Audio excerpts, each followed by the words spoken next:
Hello, my name is Daphne Schwartz. I'm a lawyer with the Feldstein Family Law Group. I would like to speak to you about the legal concept of costs in the court process. What are costs? In family law cases, when a judge is asked by you or your spouse to make a decision on an issue that you and your spouse cannot agree to, such as a temporary decision at a motion or a final decision at a trial, there is a presumption that the winner of that decision should get their costs paid for by the loser, which means the loser should pay a portion of or all of the winner's legal fees. Why do we have costs? Not all family matters need to have motions or a trial, and your matter can often be settled without having to engage a judge to make a decision. However, if you absolutely need a judge to make a decision in your family matter, then costs help to create a bit of a downside. In other words, a disincentive in pursuing that avenue.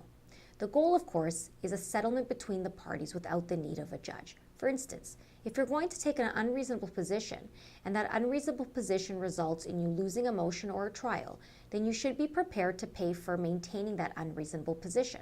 As such, costs are awarded to encourage you to be reasonable, to settle, and to prevent you from starting unnecessary court actions and motions. How can you be perceived as being reasonable? Conduct yourself in the litigation with your spouse in an appropriate manner. That means don't play games, don't be difficult, and don't expect your problems to go away by doing nothing. Be prepared for each court date and do the work that is asked of you in between each court date. You need to show that you are motivated to move your matter towards a resolution and that you have not acted in bad faith.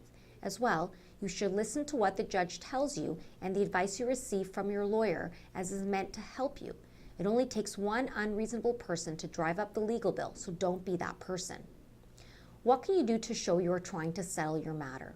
It is always recommended that before you engage the judge to make a decision, you should make a reasonable offer to your spouse to settle the issue or issues in dispute, as in doing so, you may avoid having to argue the motion or trial at all.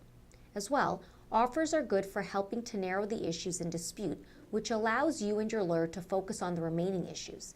Even if not accepted, offers help you better understand your spouse's position on the issues, which may help you in negotiation and settlement.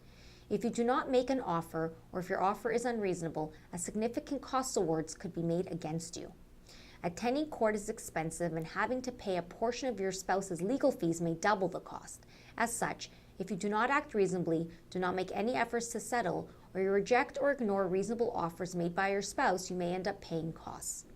If you need more information about your family matter and wish to schedule a consultation, please visit our website at www.separation.ca or contact our office at 1-855-909-9903 for a consultation. Thank you for watching.